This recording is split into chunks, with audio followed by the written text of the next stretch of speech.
নমস্কার, এই মুহূর্তে আমি রয়েছি ঝিকিরা রাউতারার যে ব্রিজ, সেই ব্রিজে। আর সেই ব্রিজেরই পাশে একটি রাস্তা চলে গেছে, লোকাল রাস্তা। ওইখানে একটি ঠাকুমা বসবাস করেন। উনি কিন্তু খুবই কষ্টের মধ্যে বসবাস করেন, নিজের চালটুকুও ছাড়ার মতো অবস্থায় নেই।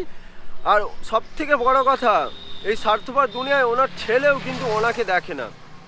খুবই কষ্ট, যন্ত্রণা এবং বেদনা নিয়ে উনি রয়েছেন। চলুন ওনার কাছে যাই আর আপনাদের সামনে পুরোপুরিটা তুলে ধরছি। ধন্যবাদ।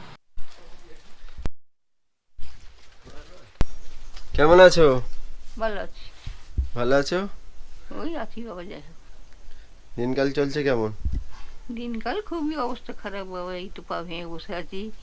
স্বামী নেই, আননি, সংসার অচল। এই মাই এই কাজ ফাজি করে দু ঘরের বাবা, যাই হোক করে চলে যায় ভাই। না হলে খুবই অসুবিধে, কেউ নেই, একটা বার ছেলেরা নেই, কেউ নেই। সংসার খুবই হয়, যত লোককে ঘর দিচ্ছে আমাদের ভাঙা ঘর দেখ না ভাই, গোটা উড়ে পালিয়ে গেছে কালকে ঝড়েতে। একটু ঘর নেই, কিছু নেই। এত লোককে বলছি কেউ ঘর দেয়নি, যাদের বাড়ি নিজেরা করেছে আবার তার দিকেও বাড়ি দিয়েছে, আমাদের বাড়িও নেই আর কিছু কেউ মাথাও দেয়নি। এখন কিভাবে চলে? ওই বৌমাটা কাজ করে, যা করে এই দুটো চাল ফাল দেয় সরকার থেকে, যা করে চলে ভাই। কয় ছেলে মেয়ে আপনার? ছেলে বলতে ভাই একটাই ছেলে, একটা ছেলে একটা মেয়ে। ছেলে কোথায় থাকে? ছেলেও তো কাঠের কাজ করে। ছেলে দেখে? না না বাবরে, পয়সা দেয় না, ছেলে দেখছে। ওই যা ছেলে করে দেখে না? বৌমাই সব করে। 5 টাকা নিয়ে ধরে এনে খেতে পারি নাই ভাই। বৌমা বলতে ওটা? ওটা আমার বউ তো। মানে বড় ছেলে তো অনেকদিন মারা গেছে, আচ্ছা, 33 বছর হয়ে গেল। বড় ছেলে 3 বছর? কিভাবে মারা গেল? 33 বছর। কিভাবে মারা গেল? আত্মহত্যা করেছিল। আত্মহত্যা? নেশা টেশা করেছিল, বকেছিল বললে। আর সেই বাঁশবনে যেখানে বাড়িগুলো হয়েছে ওখানে বাঁশবনে গিয়ে। মানে বড় ছেলে দেখে না, তাই তো? বড় ছেলে নেই, আর দেখবে কি করে? ওই ছোট ছেলে দেখে না, না? সে দেখেন, সে কোনোদিন জিজ্ঞাসা মানে করেনি। বৌমাই কিছু কাজ করে, সেইখান থেকেই চলে, তাই তো? ওই দুঘরে কাজ করে, ঠাকুর কলা করে, যা করে ওতেই চলে যায় ভাই। নাহলে খুবই কষ্ট হয়। বৌমা খুব ভালো বলে এটাই, নাহলে সংসার চালানো যায় না। এই বাড়িতেই থাকেন, তাই তো? হ্যাঁ হ্যাঁ, এইটু দেখো না, একটু পড়ে গিয়ে কি আছে এই ঘরে। এই বাড়ির মধ্যেই রয়েছেন, এখানেই শোন, তাই তো? হ্যাঁ। খাবারটা নিয়ে আসো। অন্য কি হয়, যাদের দরকার নেই তারাও নিয়ে নেয়, আর এগুলো যে যাদের দরকার অ্যাকচুয়ালি তাদেরকেই দিচ্ছি, সেটাই দেখানোর জন্য, সেই জন্য নেই ভাই, কত লোকের ঘর দিচ্ছে ভাই, একটু ঘর দেয়নি, একটু ঘরের জন্য শুতে পাইনি। এই জলের চতুর্দিকে টালি হনুমানে ভেঙে কিচ্ছু রাখে না। আর আমাদের দিকে কি হনুমান ভাই, দলকে দল হনুমান আসবে। প্রচুর হনুমান। ওরে বাপরে, হনুমান মানে কিচ্ছু নেই ভাই, ডাক নেই। ওপর দিয়ে তো জল পুরো ভেতরে পড়বে, পুরো ফাঁকা তো, গোটা ফাঁকা। একটু তিরপলও নেই একটাও। ওই তো কালকে ঝড়ে সব টিটল ফিটল ছিঁড়ে সব পড়ে গেছে একেবারে।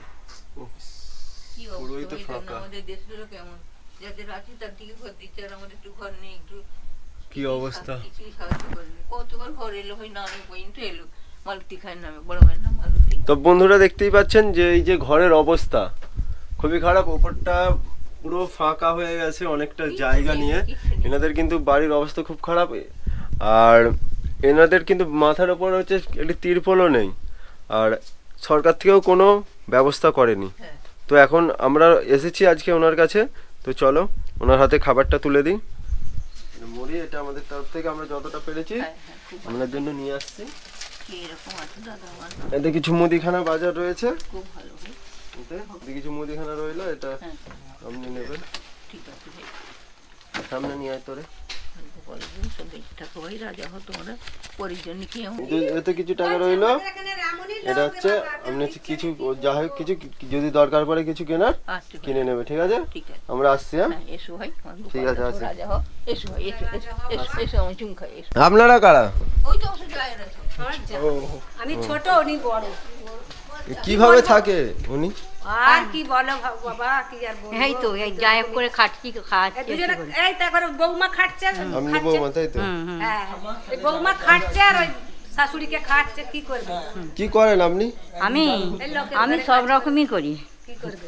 মুড়ি ভাজা, এই ঠাকুর পালা, ও সে করে, ওই তো। মানে যা কিছু পারছেন করে হ্যাঁ, চলছে। ওই যা করে চলছে, আর কি করবে? হ্যাঁ, কোনো রকমই চলছে। নালে পার্টি থেকে ঘর বললো বেরিয়েছে, লিখেছে, দিলে দিতে পারে না? বেরোয়। দিচ্ছে না তো। যায়নি। ঘরের অবস্থা তো খুবই খারাপ। অবস্থা খারাপ মানে ঘরে এই তো, এই যদি বৃষ্টিটা কালকে জোরে হতো, কি অবস্থায় থাকতো কেরা।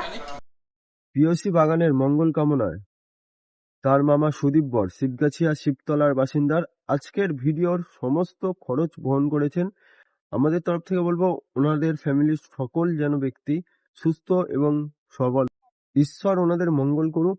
দাদাকে জানাই অনেক অনেক ধন্যবাদ এই অসহায় মানুষদের কাছে এগিয়ে আসার জন্য।